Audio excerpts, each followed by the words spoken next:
Hello and welcome to another episode of Powering Past Abilities. My name is Michael Hummel. I'm one of your co-hosts. My other co-host, Nick Tabor, will be joining us shortly. He's a little detained at the moment because it is Mother's Day. So we got a little bit going on. I wanted to talk about first the Invictus Games because it was last week and people like my wife loves the Invictus Games. She's big into the royal family, so that it's important to me. It's important to her, and I learned about it through her because of how much she is in that world. And when I was younger, I was in what was called the New York State Games for the physically challenged, and that was my first introduction into competition. And admittedly, I didn't do enough prep work. I would just go the weekend of the events and just do it. And looking back on it, it was the wrong thing to do. I should have given it more thought, given it more preparation,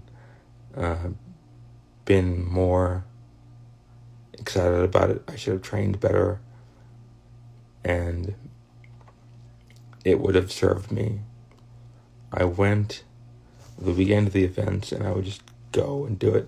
So it was more of a mental challenge than it was a physical challenge, because I would have to pick myself up and change the mindset and get myself going through the activity.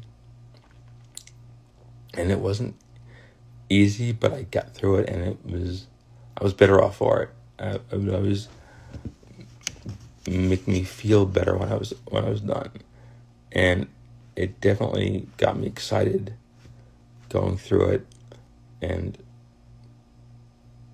challenging myself to make that happen. And it was definitely a shift in mindset, because I'm usually not very excited. I'm usually very calm and relaxed. Hello, Joyce. Thank you for joining us. So it was definitely a different way to go about it. But I enjoyed the anticipation, and that got me into basketball. From there, I went to basketball, and that I loved. I still love it. It's I go to basketball games. I've played basketball games on and off since I was 10, and it's a funny thing. I like playing hard, and I used to tell my players that if you didn't fall out of your chair twice a game, you didn't do your job. The way I am, I'm not a very good shot, but I was a very good passer, and I like rebounding, and I was very aggressive. And I think that's important when you're in that type of game. Good morning. All right, Joyce. Thank you for joining us. When I used to do the physically challenged games, I did the 100, the 200, the 400, the 800, and the 1500 meter wheelchair race. And the 1500 I only did once, but it was it was 4 times around the track, and it was a while. And it was interesting because I just did it because it was my last year, and I was like, I'm going to get through this. I'm going to do it. I got the gold, but I didn't expect the gold. I didn't think I was going to get it. But it was fun to be able to get through it because I didn't know how I was going to go about it. For like 1,200 to 1,300 meters, I went slow, just jogging, basically, in a wheelchair. And then the last 200 meters, I just went all out as hard as I could. And it was interesting. It was fun. I enjoyed it. I was glad I did it. My favorite, though, was the 100 and the 200 meters, because that one was just all out as far as I could go, as fast as I could go, and just doing it to see how quickly I can get through it. And that built up my mindset and my enjoyment of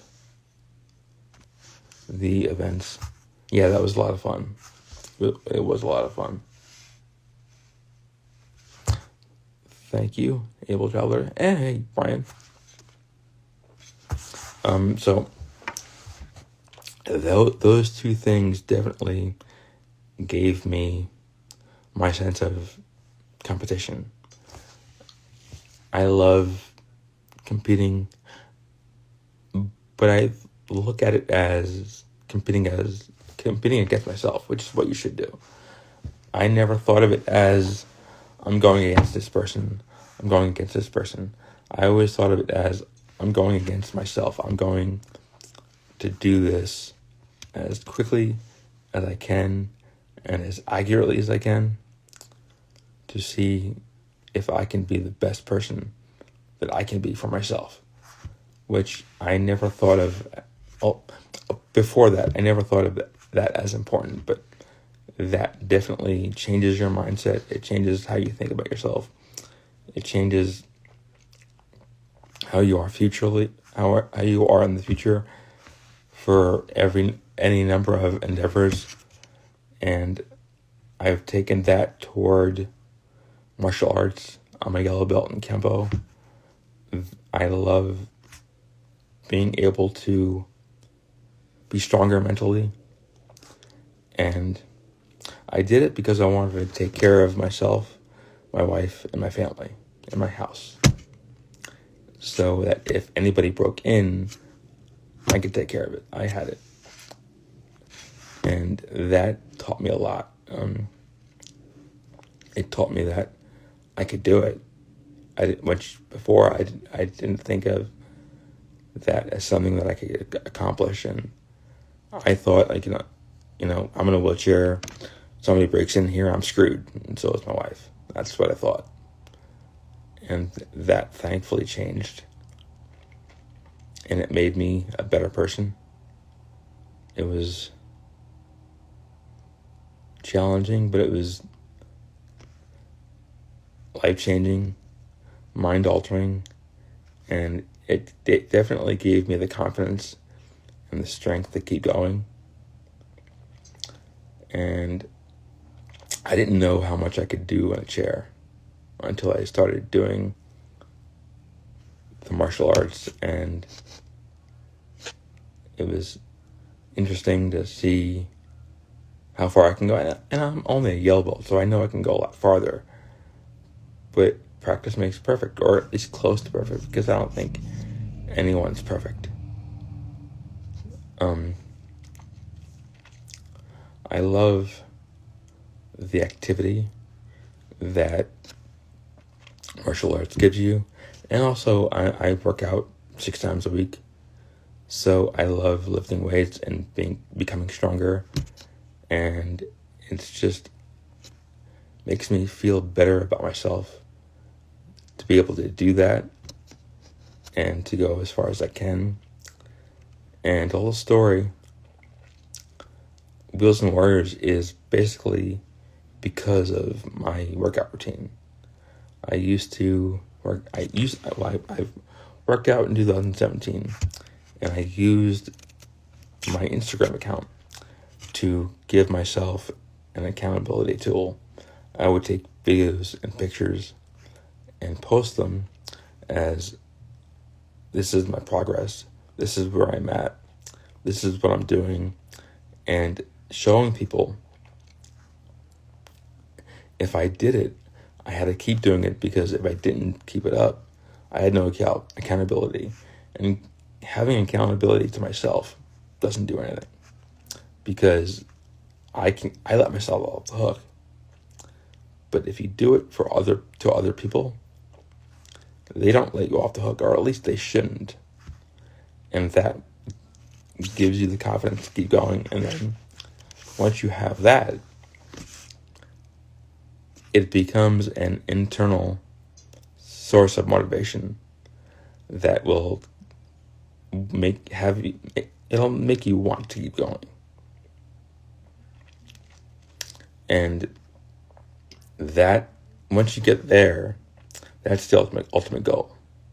Because habits to me are not easy. I'm a creature of habit, but you need to be able to get there before it becomes a habit, which is what I struggle with.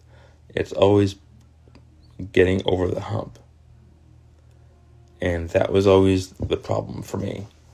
Not knowing how far I could go. Not knowing how long it would take. Not knowing if I was strong enough. And I learned how strong I am because of how far I can go. And I hope that I can keep going for the rest of my life and change certain habits and add new ones, because there are struggles that I still have, and things I still think about that need to be changed and need to be added, need to be taken out. But if you keep going, you'll definitely be better off for it.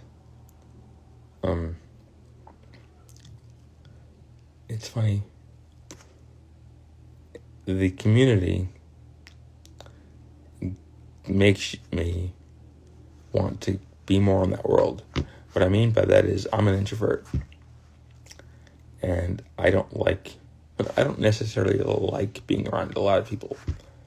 I've always told my wife, if I could stay in my apartment and not leave and have food for the rest of my life, I'd be okay with that. And she thinks that's weird, and I get that, but I like the quiet.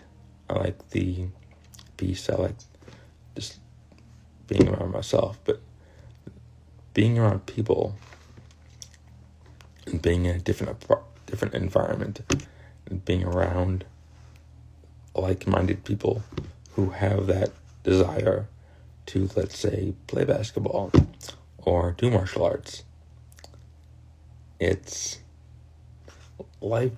mind-changing. It's mindset-changing. It gets you closer to where you want to be.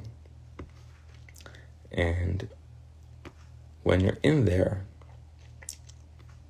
and you have that interaction with people, it changes how you think. It changes what you do. It changes how you do things. And it's definitely makes you feel better inside and out.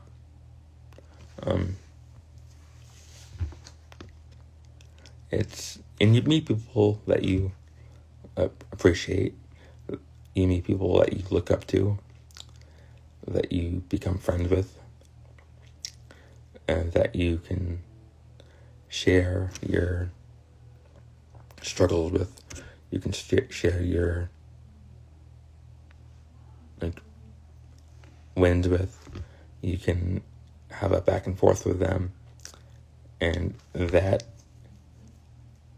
empowers you, empowers me. Environment is, I think, strongly underrated. I think if you're around people that are more energetic, have a different mindset, it changes how you are. It changes who you can be. It makes you mentally stronger,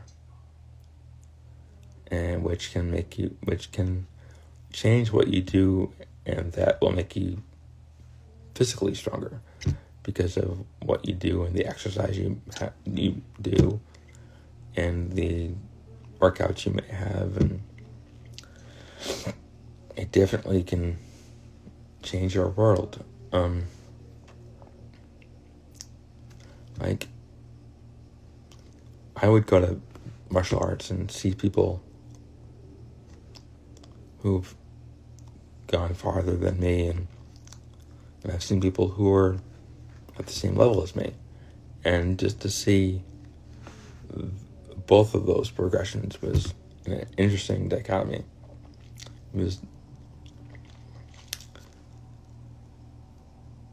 It was impactful, it was empowering, it was motivational, just to see how they can keep going and letting me know that I can keep going too. And when I started doing martial arts, there was this man, I don't remember his name, but he was in his 60s or 70s, and it was just, I liked seeing him every week, because it was right away, it was like, if he can do it, I can do it. And that's an important way to think about it. You have to have something to look forward to, have something to look toward, and if you can think, I can be like him, it's powerful. Hello, Katie Lipper. Thank you for joining us. Nick Tabor, our co-host, is going to be joining us shortly. I'm just talking. Until then, we are talking about motivation and what the Invictus Games gives to us. The Invictus Games are a games that started in 2014 by Prince Harry, the Duke of Sussex. My wife is big into the royal family, so that is my connection to it. And I started wheelchair racing in 1988. I did it from 88 until 97, and then I moved to Vegas in 02, so I really didn't have any opportunities to do it here. But in the 80s and 90s, I did it, and it was fun. It was exciting. It definitely changed how I looked at things, how I viewed what I could do. It was definitely impactful and empowering. It was the first time I felt like I belonged. The games were one weekend, and it was just disabled people. So it was a mountain of disabled people. It was a huge park, and it was 3 days of just wheelchair events, disabled events, like people that had CP that could walk but were disabled, people who were blind, people who were deaf. And they had, in addition to the actual events, they had little games you could play that would be fun for the contestants and keep you busy, keep you occupied. And it was a fun-filled family weekend that was interesting for everyone. And they had golf events. It was the only time I ever played golf. And it definitely opened the doors for me in a lot of ways. There's a lot of people that I met there that I still talk to. And it was just the way you changed the way you look at things. And it was a lot of fun. And I loved the competition that I had with myself. It definitely makes you stronger mentally, and it makes you want to work on yourself physically, which is also important. But I believe the mental and emotional part is definitely more important.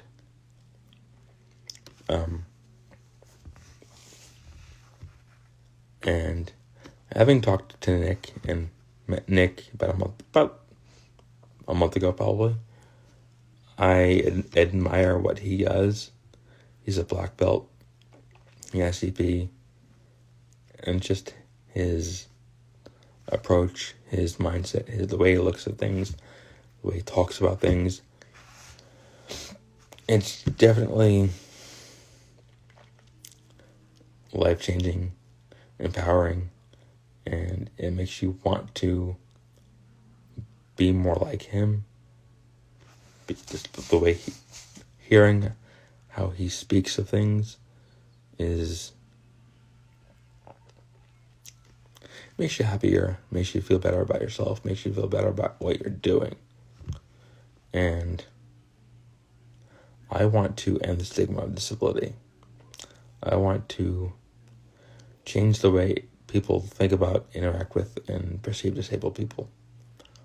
I want to show people what we can and cannot do. And I think that's important because there are times when people look at me and they assume that I can't do something. And I get it. You look at somebody and it's just what it is, but it is. You look at them and you just automatically think, I can't do, you get it, they need help. And they don't wait to see whether or not that person needs help. And that's what I want. I want there two people with differing abilities to be able to have a conversation, and those abilities to not be on their minds or on the tips of their tongues. I want the changes in ability to just not be an issue. It needs to stop flowing. And the way I believe you can do that is start a conversation, because if you have a conversation now and you explain what they can and cannot do and you talk about it now, over time, I believe it'll go away. Or at least significantly decrease. Because I can't say for sure if it'll go away. I don't know. But that's the dream. That's the issue. That's what I want. I want the issue of the conversation to not be an issue. If we can talk about it now and tell people what we can and cannot do and explain to them that you can help us, you can ask for help, you can ask us if we need help. But if we say no, thank you, just leave it at that and drop it, and don't get upset at us. Don't get mad at us. Don't get butthurt. Don't think that, oh, I asked to help you, so you should expect to get it, or you should just let me give it. And there's a couple times when I've been rolling through the park or just out anywhere, and I'll be rolling up a hill and someone will just come up from behind me and start pushing me. And, to me, that's a personal space issue. I appreciate you wanting to help, but if you want to help, that's fine. Just ask me first. Don't touch me if you don't know me. Hey, Nick's there. Hello, Nick. How are you, sir? Just join whenever you want. So I think that to me is a personal space issue. If you don't know me, don't touch me. I've always been like very private with what I do and how I do it. And we just joined, and he's about to come. Hello, sir. Hi. So sorry. It was way late on this one, man. It's okay, man. I'm just glad you're here. You're saving a drowning man. Oh, man. Well, I'm happy to help. Happy to help here. And so, how's everybody doing? They're good so far. Good. Good. I just was hanging out with my mom, actually, and I want to try to drag her onto one episode very soon because I think she would give some good insights. Oh, that's sweet. I am gonna get to see my mother in about 7 hours. Nice. Yeah. Nice. Yeah, man. Happy Mother's Day to all the mothers out there as well. This is a real special day. It's a good day for everybody. So, Yeah. yeah. And tomorrow's birthday. Tomorrow's your birthday? Yes, it is. Happy birthday! Yeah. Thank you. Happy birthday! Oh, man, another year we survived, and another year that and I was thinking about this. There's some, you were talking about the Invictus Games Yeah. before? Yeah. You know, how many people have had that story of where they're like, no, he's not going to do too much.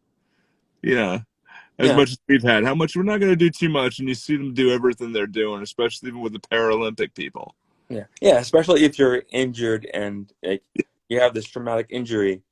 And Yeah. think people like, I don't know what they're gonna do or how they're gonna do, and they write them off. Yeah, and watch it happen. It's Yeah. all about your mindset. Yeah. Thing that we can do, and everything else that can happen. I mean, when you were just coming on, you said something about ask permission. Yeah. Right. So I mean, how were we talking about that? If somebody sees that you need help, to ask first. Yeah. 'Cause the way I look at it is, Yeah, the personal space issue. If you don't know me, don't touch me. Because there's been times when I've been in the park rolling up a hill, and people will just take it upon themselves to push me. yeah, And I don't have, those handlebars at the back of the chair? yeah. I don't have them on there specifically because I don't want to be touched. Right. So just at least ask me, because if they do it without asking, they're going to touch my shoulders, and that's a no-no. No. I don't. Absolutely a no. I don't. Absolutely. Yeah. The way I. the way Yeah. I think is, if I explain that to someone who's able-bodied, Yeah. and they think of it as like, oh, you shouldn't think of it as a big deal. The way I explain it is, if you have a broken ankle and you have a cast around your ankle and you're walking up a hill, and I just take it upon myself to pick you up and walk you up that hill, it's the same damn thing. Yeah. Yeah. I got two stories on that. When I was in the Grand Canyon, and I looked on Facebook memories, and this was about almost 8 years ago, Mm-hmm. which is really strange to even say. We were wandering down, and first off, my wife and I made the mistake because they said that hike, it was from the plateau of the southern portion of the canyon down into the canyon to the Havasu tribe. Mm-hmm. And that's about 10 miles Oh, wow. to do this. And it's a treacherous hike. It takes 6 months of preparation, Oh, daily. So how much time do you think we spent? wow. You probably around the same time, because your mindset. Well, my mindset now. Yeah. Oh, then okay. Then Probably would have been double. 6 weeks. Oh, wow. Shit. So, like, that should be good. Even the company's like, are you sure you want to do this? I'm like, yeah, no, it's going to be fine. I'm like, are you sure? And we're walking down. Our group is way ahead of us by about maybe a quarter mile. Yeah. And we're trekking along in our boots and ski poles, and they gave us ski poles to keep, balance if our legs gave out. And our tour guide was a guy from Tennessee, really nice, and he was dead serious honest. He's like, look, if you can't continue, we're gonna walk backwards, because they're like 2 miles of switchbacks Mm-hmm. down Yeah. and then it's free fall terrain the whole way, whole way down. And it's like, you're okay. I'm like, and he just took it upon himself to grab my right side Mm-hmm. and with me, and I'm like, no, we're not gonna do this. We're not this. And we made it down. We're fine. And there was a day in. We're at this beautiful. If anyone knows what I'm talking about, you know the beauty of it. But I cannot describe the beauty of Havasu Falls. This beautiful natural waterfall area, and we're playing around. We're swimming. We're having a great time. And then there's this hill that you go up to the area, Mm-hmm. and these people grabbed both my shoulders underneath my arms and walking me up the hill. And they're like, we figured we'd just be nice. And everybody was super nice. Yeah. Yeah. My own smart ass way, I said, well, yeah, but the bathroom was that way. And they just looked, they're like, wait, no, thank you. No, we're good. We're good. No, I even people usually, for the most part, in my experience, Yeah. when they do that, they have good intentions and Right. they're trying to be nice, but it's just like Yeah, you don't even if you're trying to help and you don't realize that's what we're trying to do is educate you and show you what you need to do, what you don't need to do, and what you need to ask about, things like that. exactly. Exactly. I mean, it is education. And I know personally these people were very chill about it, and they're like, well, we just, the whole nature, I mean, everybody, when we're all hiking, everybody's in the same boat. It's man versus nature, and everybody wants to be okay, Yeah, yeah. and we get it. And I remember another time I was in college, and there was a history professor, and we were talking about disabilities and things and how people were treated, and we were talking about the Spartan versus Athens era of ancient Greece. Mm-hmm. And when somebody wasn't able bodied or there were problems, they would put the disabled baby on a mountain Mm-hmm. and basically leave the kid to die. Oh wow. The way it was treated, and they said, no, that's just the way it is. And we're talking about the way it is. And he said, well, can you do an experiment? So walk around with a cane for a day and just call attention to your disability, how many people would help you? Yeah, And like, okay, this is really super interesting, but I said, fine, I'll do it. But what came about it was nobody wanted to help unless I asked them to.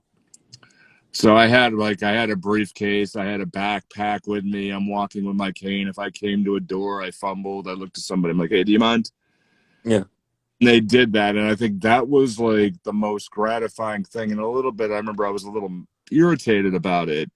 And I was talking to my parents about it, and I said, well, this is the experiment. It's, well, who would want to do that? I said, well, some people would want to do that, yeah, would want help, and, would say, but at least they're asking the question. I said, did anybody ask you, are you okay? Do you want to have help? Yeah. yeah, We did, some people did. And if I asked, then they offered, or then they yeah, did. I think it's, maybe it was just like a New England thing. yeah. So, Well, but I the way I am, I wouldn't want them to help because I'm stubborn. yeah. I'd want to Right. just do it. I would be surprised if they didn't at least offer. Right. Yeah, but it wouldn't. But I get it. Yeah. And maybe it's just a New England thing. It's something like, okay, they're back, they're ready to go, they're just waiting for the permission. Yeah. And I'm with you. My own tenacity itself, I have had to learn to ask for help later on in life.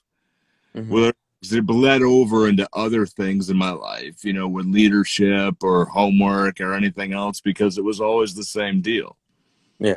And I.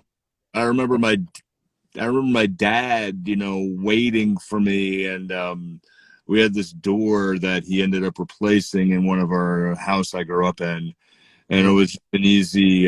They had some of those where it was just the bar sticking out. You just press down, opens the door, but it was just a regular old knob.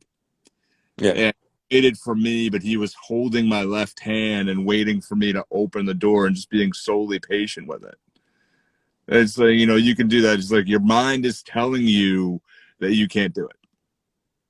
Yeah. Your mind is telling you can't do it. So it's like, okay, you can do that. And I think it took like maybe a minute or two just to like grab, turn, and I think I Mhm. had my palms for a moment, but surprisingly not for not for other reasons. Okay, just turning a knob ain't that bad. Yeah. And every single time I come across a door like that, I think of that story. That's funny. Probably like I don't want to say how long ago it was, but I mean the better part of 20 years ago.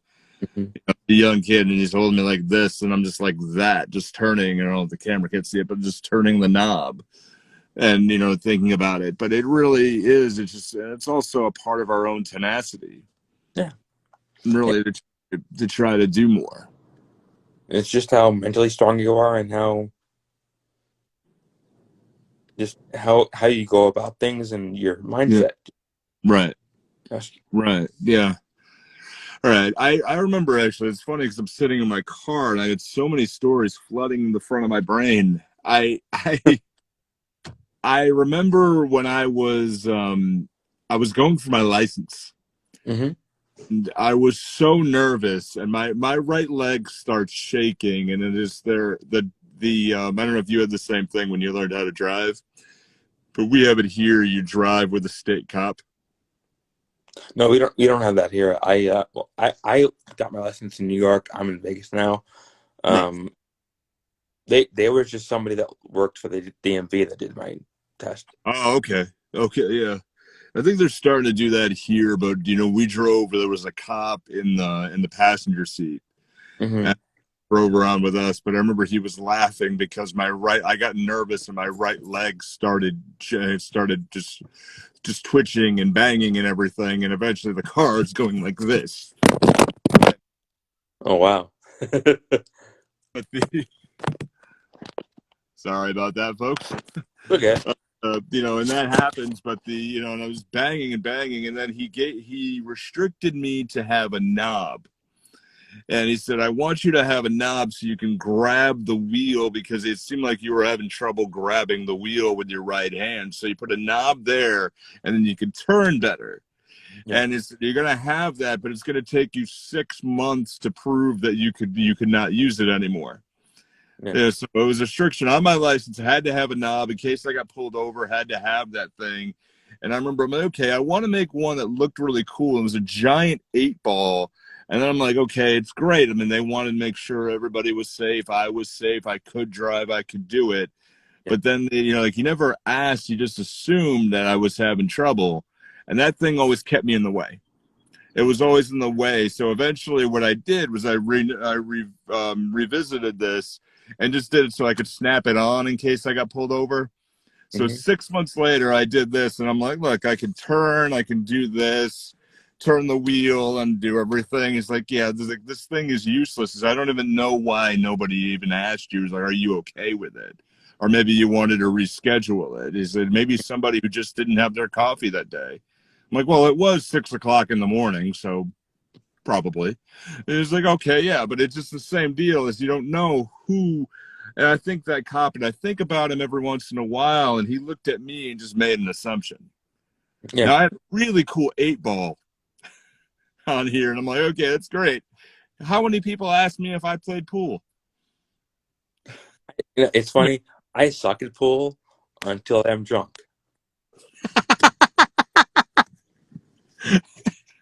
Like the more I get, the better I get. I've pulled like shots out of my butt that I'm like, how the hell did I do that? And I, people and so when I go to bars, like yeah, I'll stand up at the bar because I don't like to be like, "Yeah, please, sir, can I have some more?" Looking up at my friends who are at the bars because I'm always shorter. I'm yeah, shorter than, no matter what, but when they're on stools, I'm even shorter.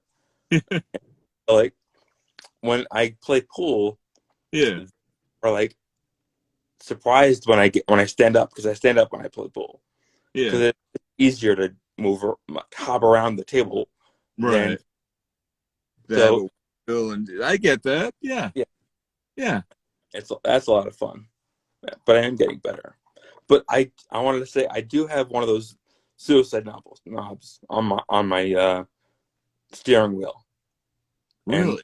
I actually do need it because I it's just, and I guess I need it because I never learned another way. But Yeah. I've been driving for 20 years, and I just took the knob for granted because it was like my parents expect this, so I'm going to do it. Mm. Yeah. So just the way it was. Yeah. Yeah. Wow. Yeah. I have never liked restrictions.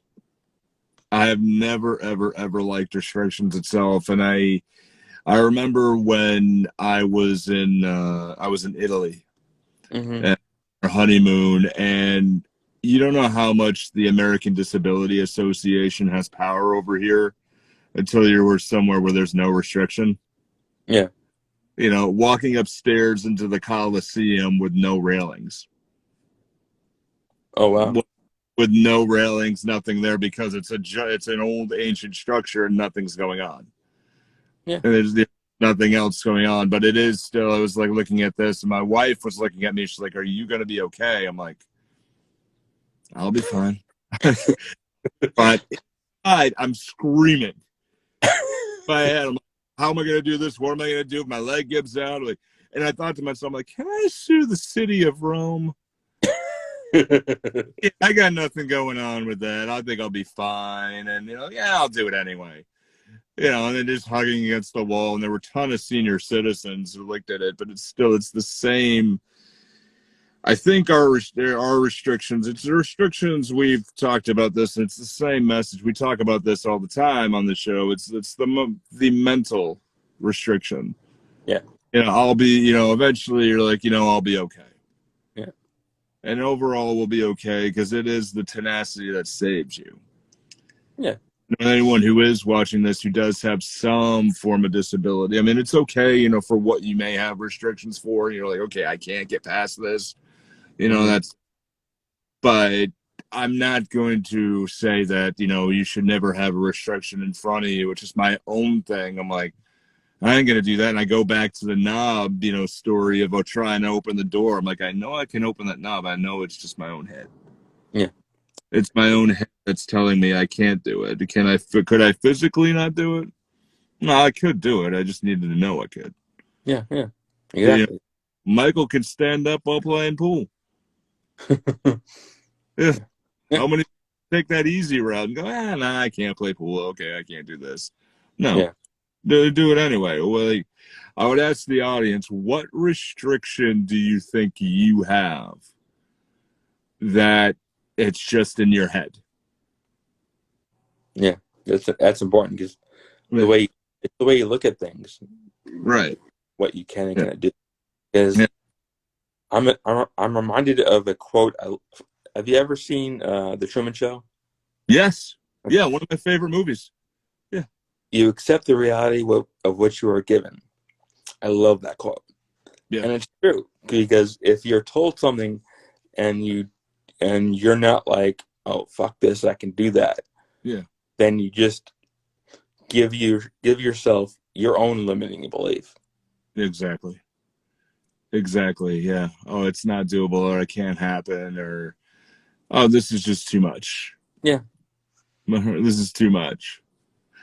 Oh, but wow. Wow. Yeah. Yeah. Has Let's open it up to anybody else. If anybody would say something, is if anybody anybody believe? wants to ask questions or say Yeah. anything, pop it in the chat and we'll talk about it. Yeah. So, how was your visit with your mom? Oh, it's excellent. It was excellent. She's a retired nurse, so she wanted to check on the sutures and things and see how things are going. How are you feeling? Great, Good. great, great. They pulled 5 tumors out of my leg. Oh wow, damn. And it was still like, and I know you've had a lot of surgeries too, right? I've had around 30, Yeah. but most of them like broken legs and things of that nature. Yeah. It's just about the same, so like it was the second time only, like they're doing locals, so they allowed me to walk into the operating room and walk back. And Hmm. that's kind of cool, and they had these really cool robotic arms. I'm like, are you guys using those? The team had no sense of humor. They're all serious. Oh no, Mr. Tabor, no, we can't use those. Those are overkill. The doctor came in, he's laughing the whole time. It's like, we could use those, that'd be pretty cool, right? But it's kind of overkill. I'm like, oh, they look like nice transformer arms. It's like, yeah, I know. It's like, I kind of want to use those now, but just the hands and the knife would be fine. I'm like, okay, cool. So they put me on the table, and it's Hmm. like a chair like this, and they make the table flat, and they lift the table up. And the Hmm. first head, I'm like, and have you ever seen the movie Young Frankenstein? Oh yeah, I love that movie. Yeah. So I looked at it thinking of Gene Wilder, and I just saw in a backup so I don't kill any audio.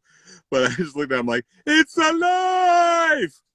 The nurse goes, yes, Mr. Tabor, we're very glad you're alive, and we're happy to help you out. I'm like, you got nothing, man.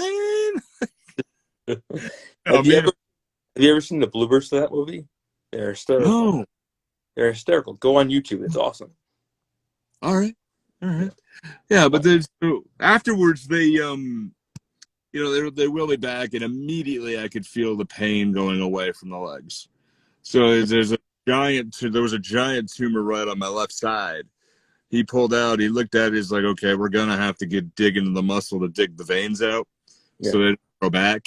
So he ripped them out, soldered everything down, and he's like, okay, you're good to go, all set.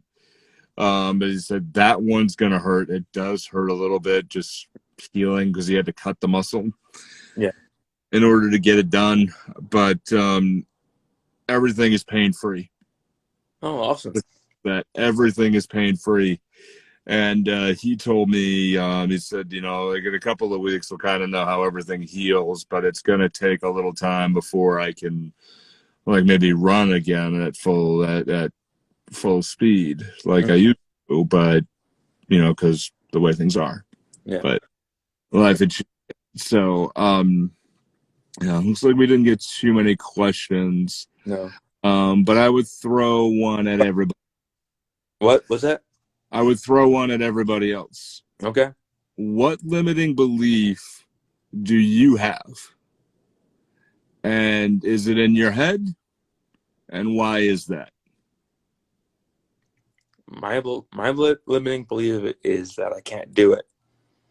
I always said that to myself. I can't do it. Yeah.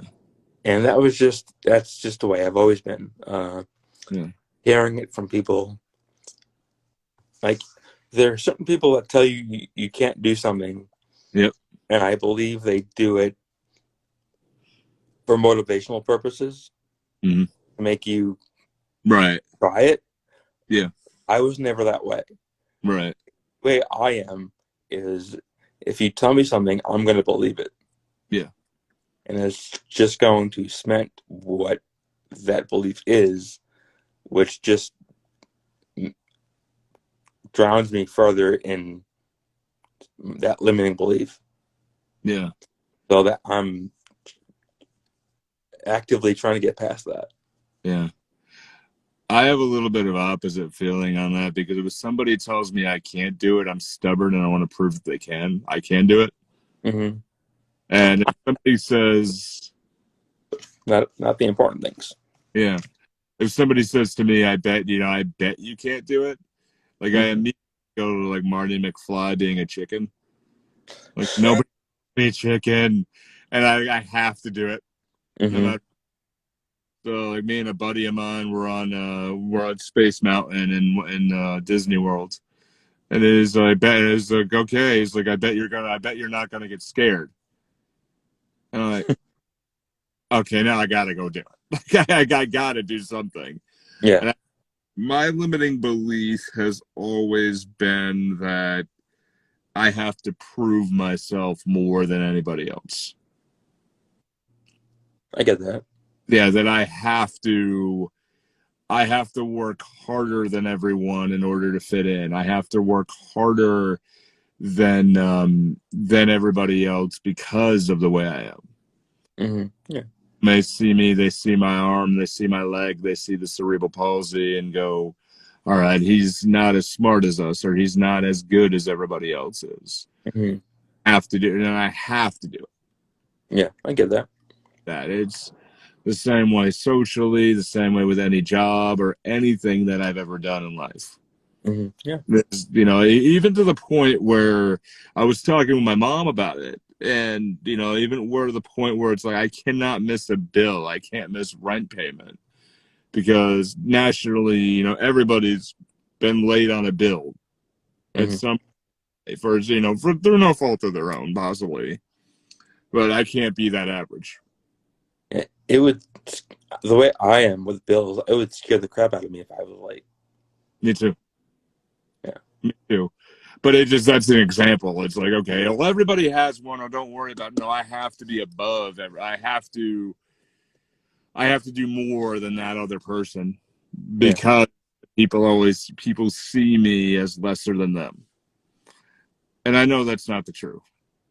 Yeah. I know that's not the truth at all. I know people see me as equal. I know people see me as smart, but I just still like constantly having to prove myself. It's I like, believe most people see me equal, but some people see me less. yeah. Yeah, I wish I had some and some. I see it as all. Yeah. I see it as all sometimes. And I mean, I've been through therapy for years to try to fix that. And it is getting there. It is getting there. I'm in a way better stance at 37 than when I was 7 years old. Yeah. That's life is better. I mean, we all have our own beliefs. And for anyone who is on the Invictus Games or something, and I didn't even know what that was until you told me about it. Yeah. My, I mean, my wife is big into the royal family, and Prince Harry is the one who started it. really? Yeah. No kidding. Started it in 2014. No kidding. Wow. I mean, I think there should be more. Yeah, I I think agree. more. Well, Yeah. I love watching the Paralympic Games. Yeah. Me Yeah. too. Me too. I I think there should be more of those. I think there should be more competitions, even with themselves. Like even when I did the Murph Challenge, which I know one guy, Brian, I know he was on here. I don't know if he's still watching, but he filmed the whole thing for me, and it's somewhere on YouTube. Mhm. Going through everything and doing that, I mean, proving, and seeing everybody do something more. To me, it was a big thing, and I don't know. I got to come up with a new fitness competition for myself. Mhm. Just to even have that or have that little award on my back Yeah. or something. But Yeah. yeah. I've been playing basketball on and off my whole life. I love watching those games. But the thing that bothered me about those games was the only people that I would ever see at the game was like family and friends. So Mm, I believe it needs to be more prevalent, more important, more out there for people to learn what it is and see how it's played, because it's like a dance, because you can get from side to side without crashing, right. and it's just how it's beautiful how you can cut corners and move around, and I love it. It's great. One question I do have for you, Sure. um, with your martial arts, how long did it take you from start to get your black belt? 11 years. And what was that like? What was that journey like? Because I was told in my martial arts journey that you aren't going to be able to get a traditional black belt because I can't kick. But my sensei also said if you can defend yourself, you'll get it. You'll get it. Yeah. Get it regardless. There was a time where anyone, and it was more of a New England Karate Association thing. Mm-hmm. Anyone who was disabled, they went as far as they could, and then they were giving an honorary degree. Yeah. So was like, okay, you made it as far as my system has 9 belts up to black belts. Black belt being the 10th Okay. at first dan. So most people would go up to right in the middle was blue belts or purple, somewhere around there, and like, okay, that's enough. They're not, because then you get into spin kicks or other problems, and okay, they do that, and then you have an honorary black belt ceremony, and then you send them on their way, and you go to the next person. I always thought that was BS. Yeah, I And get it. it got to the point with me, and they're like, well, he's gonna do good, and I had to prove myself, and said, no, I'm going to do more. I'm going to earn this belt myself. Mm. Yeah. Now, I had a different thing. I had a back injury that took me out of commission for about a year. Mm-hmm. And then I had some social issues and bullying issues, and just by luck brought me back into it. And then years later, the dojo I started with closed, and I had to find a new place. Yeah. So I sort of had to start over, even though it was in the same disciplines. Yeah. But I never even go back up to it. So I think it took me 11 years to get it. 6 months later, I was certified, and then that was it. I still get offers every once in a while to go up in degrees, and I've refused every one of them. Mm-hmm. Oh, Uh, there's like level 1, 2, 3, 4 of black belt. mhm. Okay. Yeah, up to ninth degree. Oh, okay. Well. Okay. I Yeah, did. ninth degree. I'm a first degree black belt, but one of my senseis told me, he said the highest privilege of anyone is the title of sensei. Mm-hmm. Get a chance to teach, but you also get a chance to learn. Everything else is self-serving. So Okay. at first degree, you're sensei. Yeah. So he's like, do you need any more than that? I'm like, no, actually, I don't. Mm-hmm. I really, he's like, what's the motivation? I'm like, no real motivation. I could still teach. I still earned the belt. But for you, I think for your side, I mean, you would, you're in Vegas, so you're probably running under the California rules, and I don't think there are any restrictions to anyone. Oh, you can't do this because you can't do that. Okay. It really is up to the individual sensei who has the power and privilege to award any belts. Yeah. Once they're certified, they can certify anyone else. We had it originally. It had to be certified by the New England Karate Commission, and that since has dissolved. Okay. Like, well, why do we have to assume you're okay when we're not the ones who taught you? Yeah. We're not the ones who took you through everything. It still is one of the greatest accomplishments of my life. I bet. Yeah. Yeah. Besides doing all that, because every 100,000 people that start in the martial arts, how many people do you think make black belts? Not a lot. Now, take a guess at the number. 200. You're way over. Okay. You're 20. way over, but I can tell you you're partly correct. Okay. Try again. 50. 2. Damn. Yeah. 2 people make black belts. So Oh. when you're doing all that you're doing, wouldn't it motivate you to say, even though I have this, I have that, I still got that? Oh yeah. Of course. Are you? How close are you? Not as. Well, here's the thing. I couldn't afford the classes, so I had to take a little break. So I'm gonna go back, but I need to be able to afford it. So Yeah. Yeah. I get you. But I do want to go back though. Yeah. I get you. No, it'll happen. Yeah. But in ranking level, I mean, what belt did you make it to? 11. Yellow belt. No, it's still great.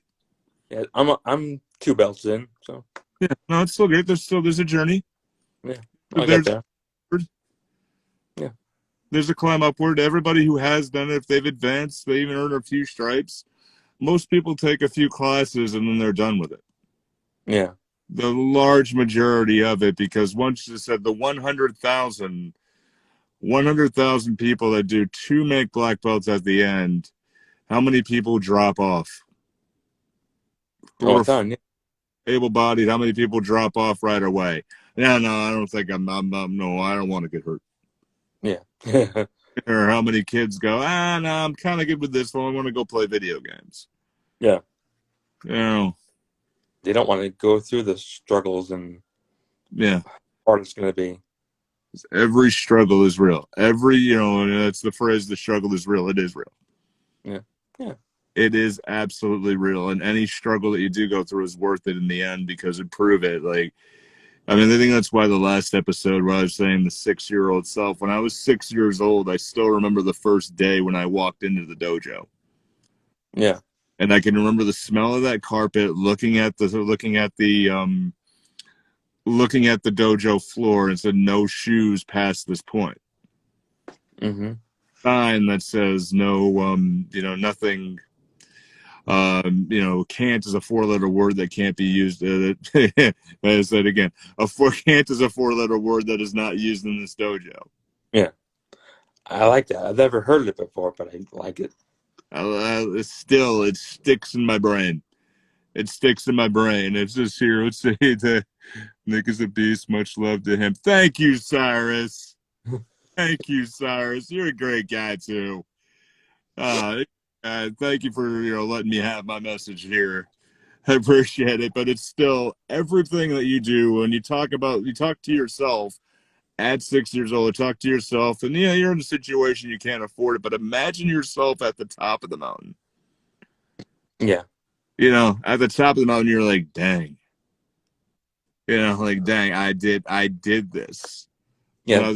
Thinking about definitely empowers you. Yeah.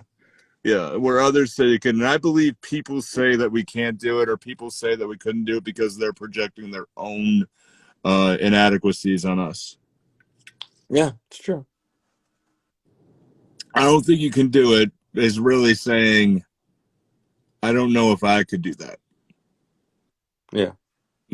One of my bestest friends in childhood who was in the dojo with me, I think we signed up almost on the same day, and we were really good friends all the way through high school. And, we sort of lost touch when we started in college, but he was there the day I had my black belt ceremony. And he even said himself, and he said every day some days he would beat the living tar out of me.